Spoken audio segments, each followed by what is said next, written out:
Welcome to the brand new Creating Hope podcast, powered by Suicide Prevention Scotland and Public Health Scotland.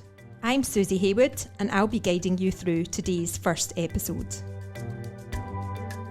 Before we start, I want to let you know that in talking about suicide, we may discuss things that you find distressing. We've included helpful links in the show notes, and at the end of the episode, I'll give you some telephone numbers if you're worried for yourself or someone else.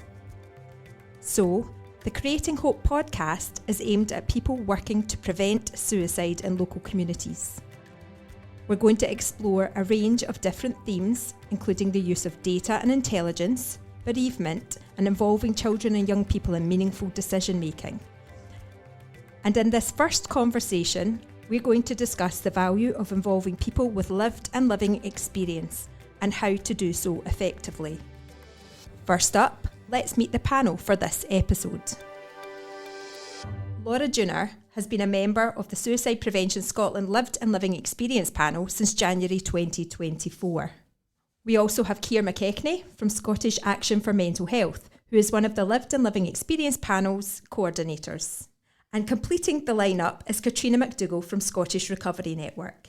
They bring people, services and organisations together to create a mental health system that embraces peer support and is powered by lived experience. So I thought it would be good to begin here by asking you to just tell us really briefly about the Lived and Living Experience panel. Okay, so the Lived and Living Experience panel has now been in existence for 5 years. It was originally launched in October 2019 as part of Suicide Prevention Scotland's national strategy.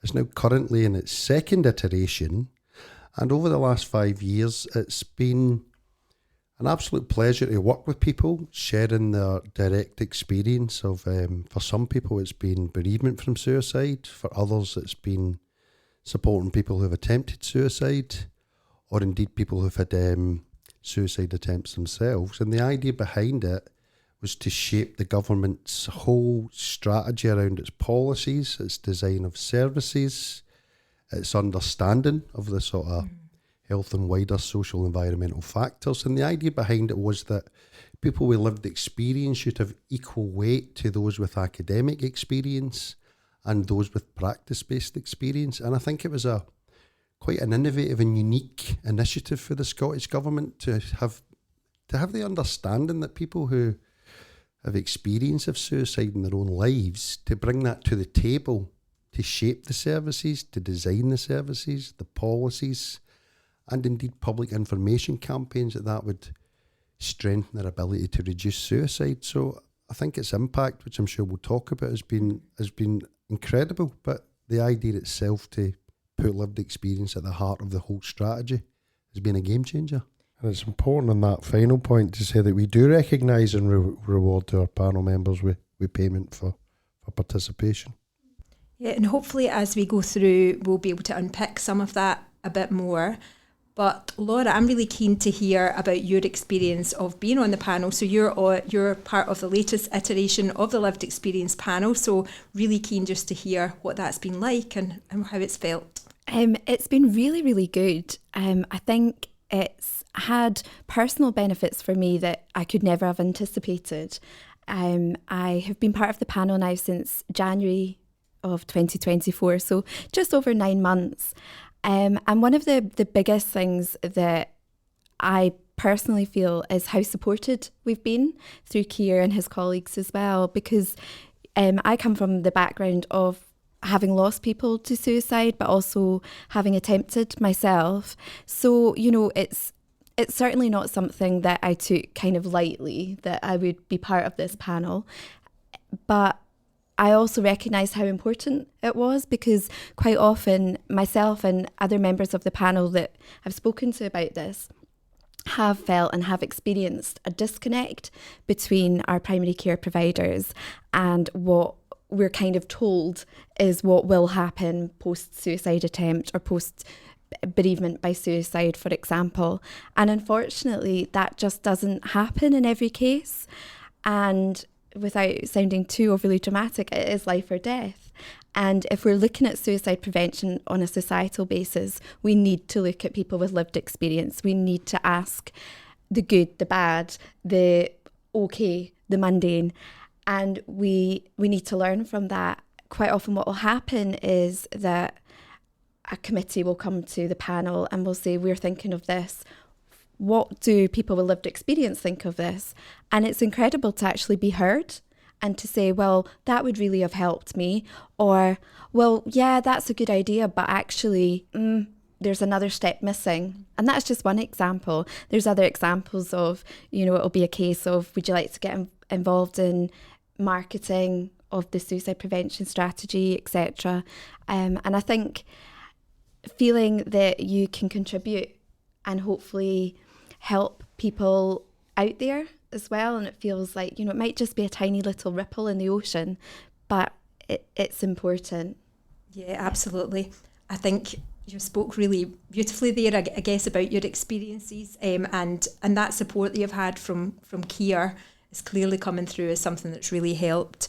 And I think we've started to touch on the benefits of having lived experience around the table. Keir, I wonder if you want to say a little bit more about why that really matters.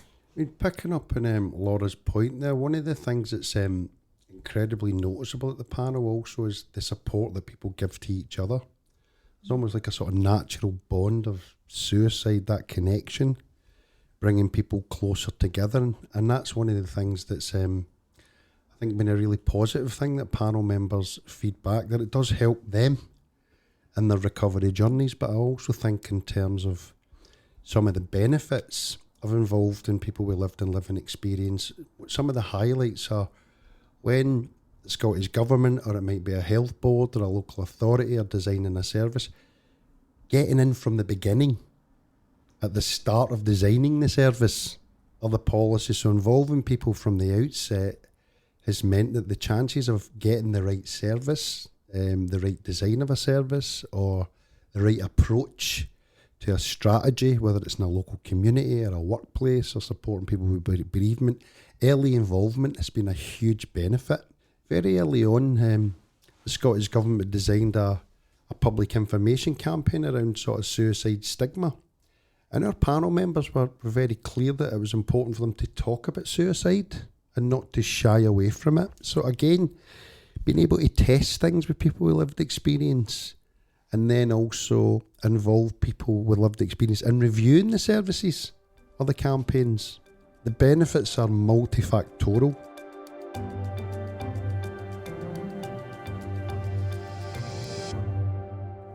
Laura, what kind of things have you mentioned already, support from Keir, but what other things helped you to feel comfortable getting involved in this sort of work, or things that maybe you were concerned about? I think from even the interview process, it was and it was at SAMH, I think it was really obvious that there was a sort of duty of care there, and they were taking it incredibly seriously. So I felt quite supported from the word go. Because I'm going to just pick back actually what Keir said there about using the term suicide and actually openly talking about it. I think that it's something that I didn't recognise was part of my recovery, was actually being quite open about the fact that I had attempted to take my own life. There's, in my experience, and again, a lot of people I've spoken to who have had similar experiences, it's very much a case of if you're hospitalised, you get the crisis team, and then you're almost like, okay, you're fine now. And certainly that's what's happened with me in past attempts, is that I've then gone, no, I'm absolutely fine now, don't worry about me, I don't want anyone to worry about me. And it becomes a dirty secret. And what I didn't recognise or realise was actually how difficult that then ultimately makes your recovery. And it's then made me feel very less than and not normal. And I think that's what's so important about having something like just being able to talk about suicide and just saying, yes, I have attempted suicide, and actually I struggle with my mental health, and that's part of me. It doesn't define me, but it's part, and I have to be really careful and I have to look after myself. And sorry, to answer your question, part of looking after myself was really thinking, okay, is the panel for me? And then is the support there? And it was very clear from the word go that you have somebody to talk to. Keir is available and his colleague Tracy is available for you to talk to out with the meetings if anything challenging comes up. And also they're really amazing at just keeping a wee check on you within the meeting, and you feel safe. So then you feel safe and you feel supported to be able to share your experiences. Yeah, and that takes us quite nicely on to another question, because I think there is a little bit of a narrative just now around how helpful or unhelpful it is for people to share their stories, and I think you've really nicely given a really positive take on that, and how powerful it's been and important for you to be able to kind of own your story and have that, obviously, your own power to be able to share it as you want. And I just wonder if anyone else on the panel's got any thoughts about when you think it is helpful or unhelpful for people to share their stories. Catriona, let's hear from you. So I think when talking about sharing stories, there's obviously the individual perspective, and you're right, it's totally up to that individual to think that through and be supported to make that decision. And we have worked with Suicide Prevention Scotland and created resources that can be used about, from the side of the individual who's telling the story, along with the groups or organisations that are supporting to do it in a sort of thoughtful way. And yeah, just like you said, it can have such a brilliant impact on somebody's recovery and empower them to sort of take ownership of it and feel in control of the narrative and be more comfortable with it.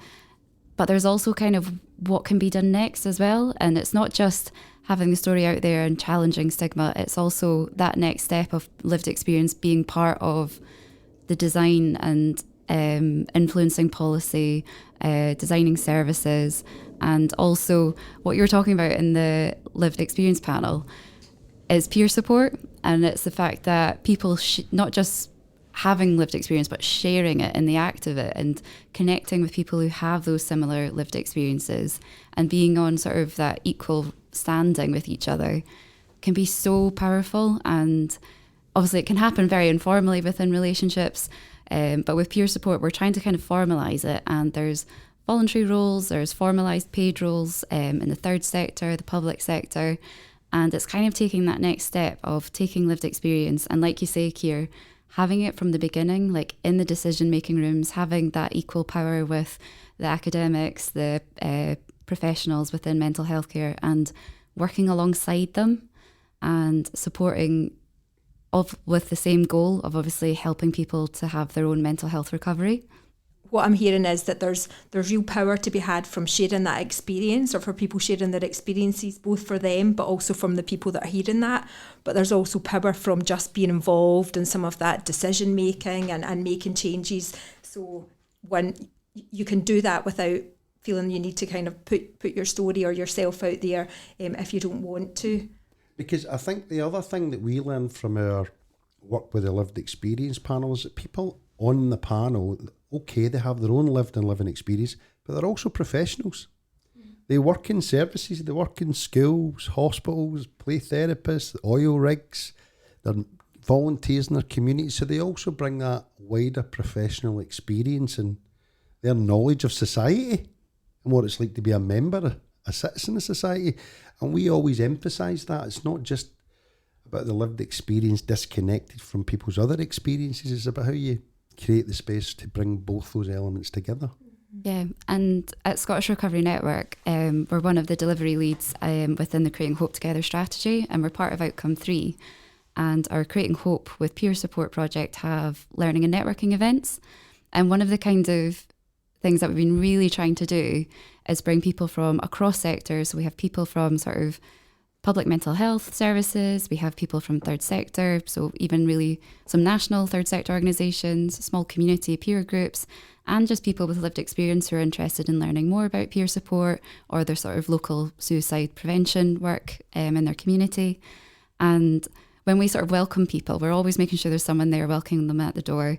And we kind of say, like, if you've got like your lanyard or where you work from, we actually recommend you taking it off. And we're not saying forget the fact that you've come here maybe in a capacity as a mental health professional or a peer supporter, but we want you to be here as your whole person and your whole lived experience.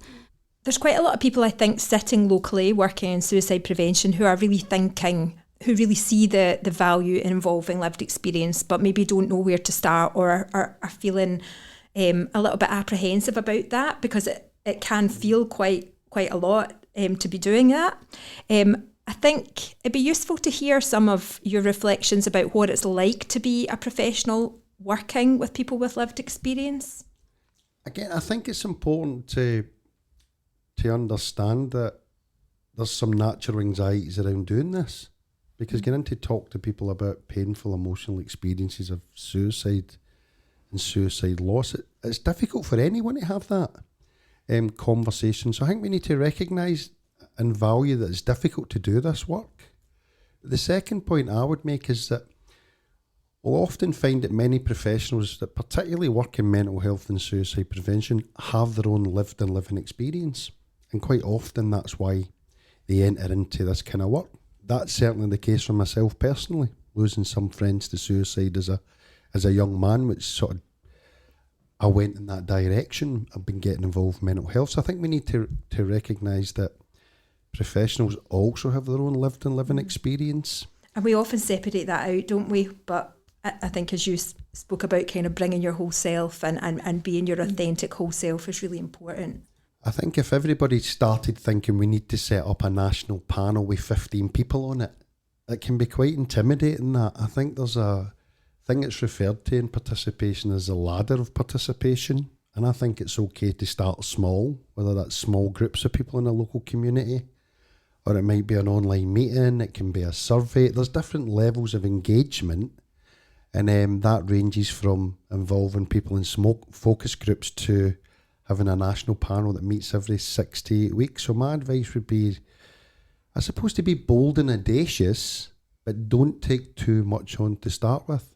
You know, test it in a small way and involve as many people who've got some experience of doing this at the start of it.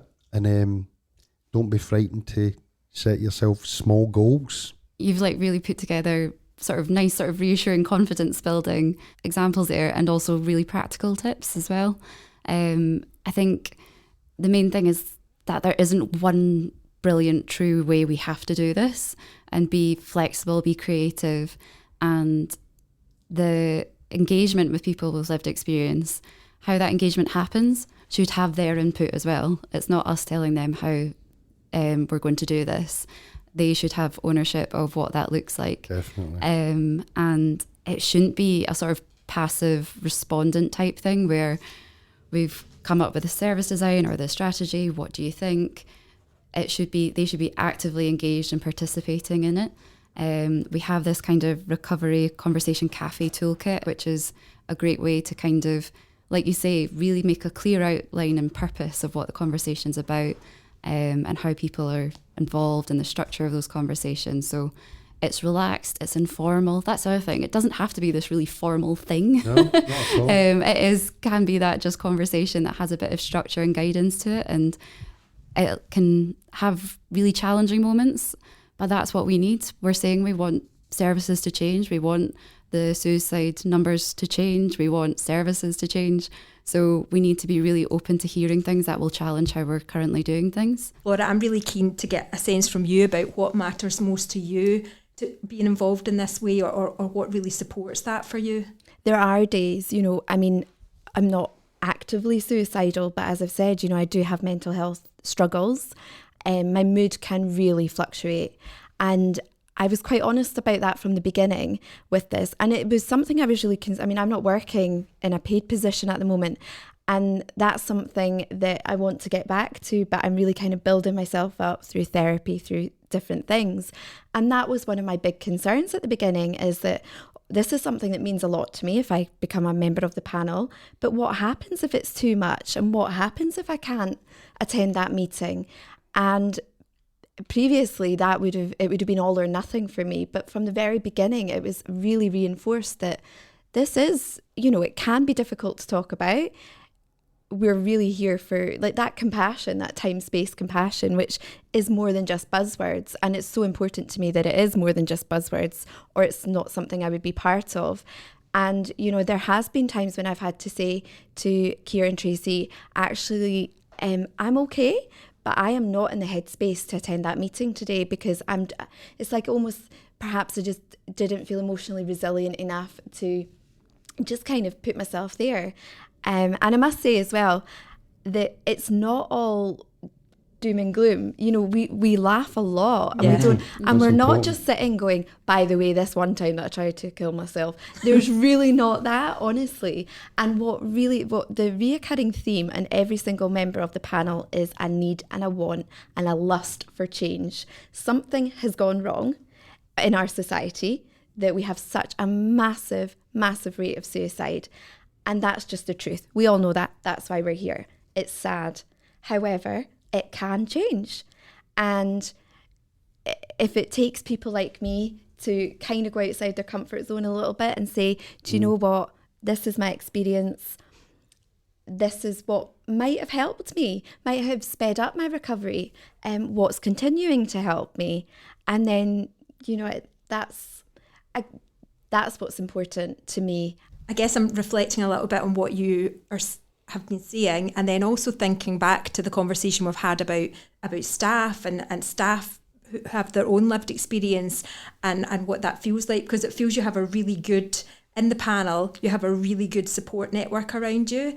But what we do know is that sometimes for staff, they don't have that. They feel quite alone, and they maybe don't have the opportunities to step back from things. Yeah. And I guess I just wondered if anyone had any reflections about how we can better support staff who are involved in this work, but who also have their own lived experience. I think it's really important for staff that are involved, and particularly around suicide prevention work with lived experience, that we think about what I call who cares for the carers. What care are we putting in place for them? So whether it's good quality supervision and support. In some cases it may require counselling support if you're dealing with a complex case or a traumatic case. And just creating the space for what we call in our parlance and sort of professional world is good debriefings. You know, having a space for folk to talk about how they've been feeling. What work they're doing, what they're leading. And I think importantly as well, recognise what we've been talking about here is that professionals that work in this field are humans as well. And we have to think about, are they in the right place? We can also have off days. Mm-hmm. We can also have days where you might have had a bad, I don't know, you might have had a dispute with your partner, you might have a burst pipe, you know, so a family member could be admitted to hospital. You can think of a whole range of things that can affect you as professionals. And we need to create that culture in workplaces where we recognise that for professionals as well. So we need to look after people doing this. Definitely. And I think what we've been kind of seeing down south, there's a lot of new, well, they're not even new, sorry, but there's a lot of roles within the NHS in England that have lived experience within their job descriptions, in their job titles. And we had Katie Hawkins, who is the lived experience practice and peer support lead from a West London NHS trust. And she speaks about how having paid peer roles within NHS services, not only are they there working alongside sort of mainstream mental health professionals and, you know, supporting the recovery of the people they're working with, they are also there in a way kind of to bring the focus on recovery, and it allows sort of colleagues who can feel a bit burnt out because they're just seeing a kind of revolving door of people who are struggling and sort of in real crisis and worst moments of their life, and having people who are there in peer paid roles and they're there with their own lived experience, they're openly sharing about it, they're openly talking about the recovery, how it's ongoing, but they're there in a position to talk about it, share it, and be kind of that living model of it can happen. Recovery is what you choose it to be, and it's something that is possible. And, you know, that obviously is, they're there as a peer supporter for the people accessing the services, but there's that kind of knock-on effect for their colleagues who are with them as well. There's also that thing that's often either referred to as vicarious or secondary trauma, and it shouldn't surprise us that when we're working with people sharing painful experiences of loss, that it impacts on us. And what's quite interesting about that is when we organised the national conference last year, we organised a workshop on vicarious trauma, and it was the first workshop to sell out, and it was the workshop that ran way over time because people didn't want to stop talking about it. It was so important, and we've seen that theme of support or care for the carers, support for professionals come through in other, the Time Space Compassion Conference. It was a big theme. It's huge.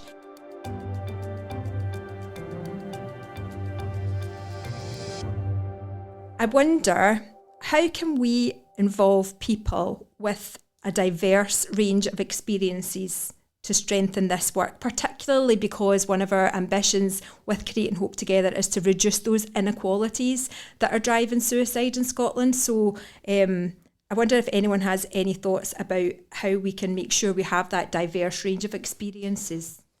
Yeah, this is a question that sort of comes up regularly on our lived experience panel, because it's a panel of 15, 16 people, so it's difficult to represent every demographic in society, but we're conscious of the need to make the effort to reach particular groups in society that we haven't reached yet, as opposed to saying they're hard to reach.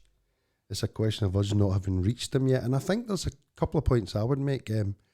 One is, I think with certain cultures, we need to be aware of some of the challenges around certain sort of groups around sort of their culture. And we've certainly been doing some work with some religious communities, or again, some racial communities, understanding particular cultures where there's stigma around discussing suicide. So making special efforts to reach these populations and go to them.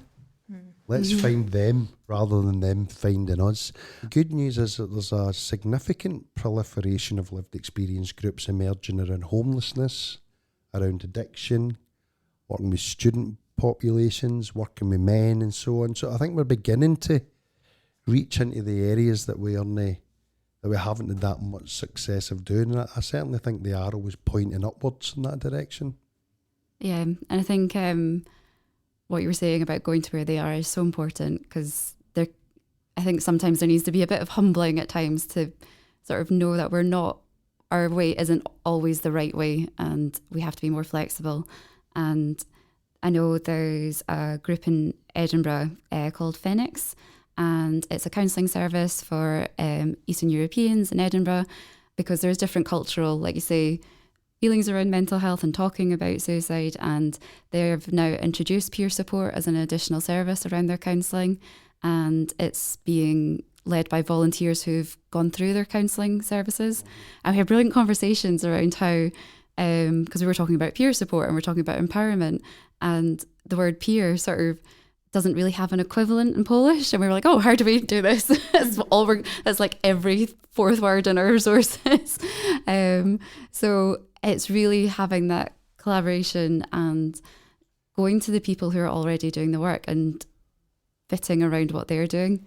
There was some brilliant conversations at a recent conference in community development, and sometimes environment is something that's so important. A lot of times when we engage with people for lived experience, we're sort of hosting it in places they don't feel comfortable attending.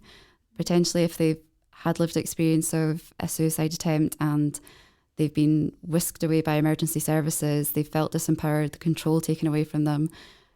A clinical setting can be really jarring and upsetting, and they don't want to be there. So think, where else can we meet? What space do we want to cultivate to make people feel safe and empowered and comfortable sharing what they're going through?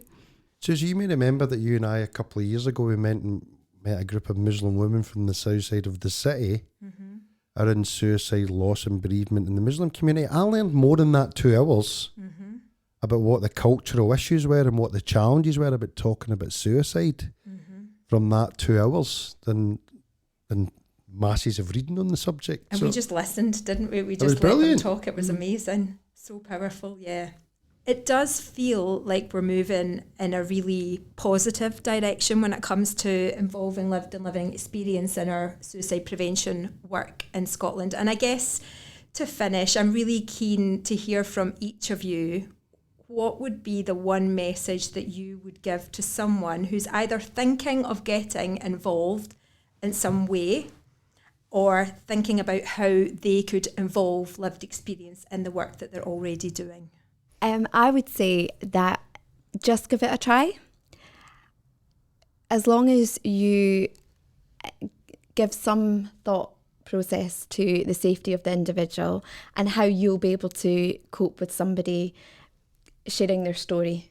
We spoke about the vicarious trauma, that kind of, make sure you've got the infrastructure within yourself, but don't worry about getting it perfect first time. It might be, just actually what you just said there as well, Keir, that, the conversation that you guys had with a group of ladies a few years ago, if that's all that happens from somebody that's listening to this that just decides to, do you know what, I work in a GP practice and I'm going to pop a little poster up and say, hold an hour coffee morning to see if anyone wants to come in and share their thoughts on how we deal with mental health here. If nobody turns up, then you've given it a wee try and think of something else. If one person turns up and says, do you know what would be really helpful for me? That could help. That could be useful.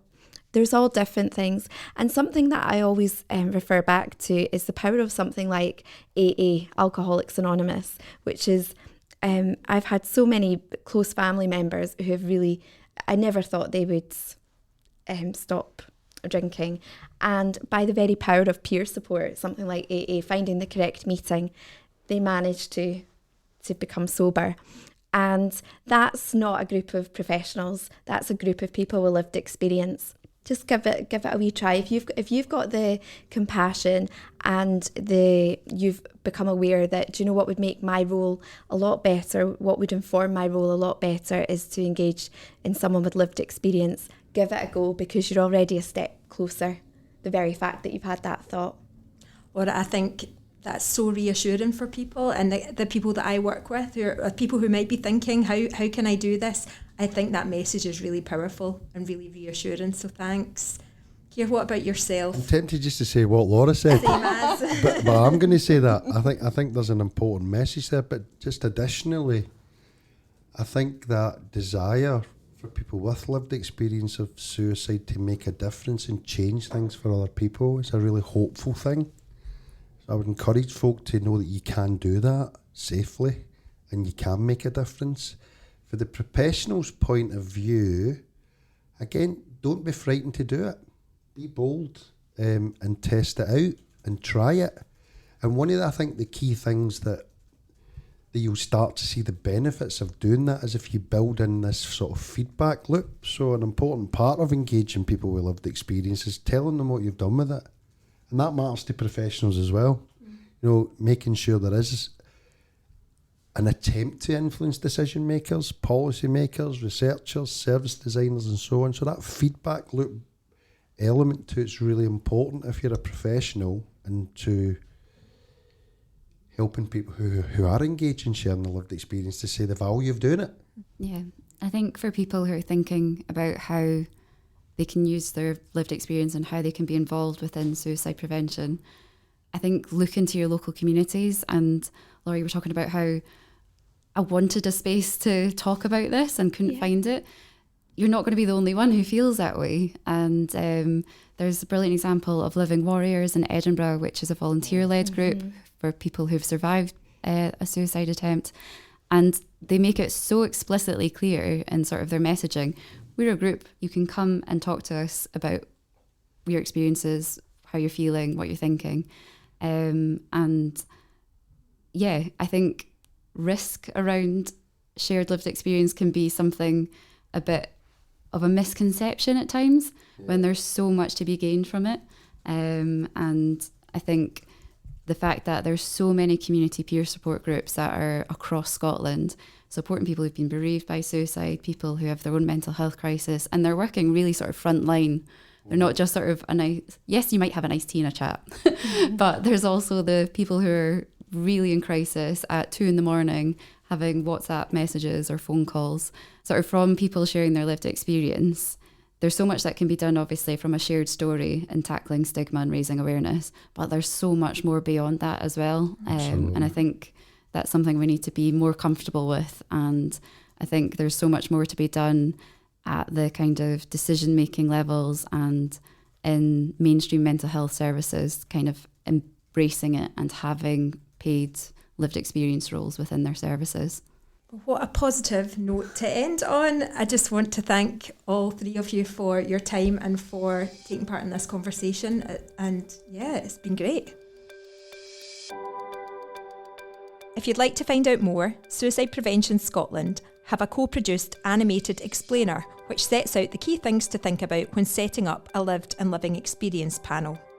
We'll include a link in the show notes, or you can visit youtube.com/@suicideprevscot. I'd like to thank Laura, Keir and Catriona for joining us today on the Creating Hope podcast, and I'd like to thank you for listening. If you're concerned for yourself or someone you know, please know that help is available. You can call Samaritans on 116 123 or use the online chat at samaritans.org. Alternatively, you can contact Breathing Space on 0800 838587. You'll find the NHS 24 Mental Health Hub by dialling 111, where you can speak to a specially trained mental health advisor. And if you're ever in immediate danger or have the means to cause yourself harm, you should dial 999 and request an ambulance. Thank you again for listening.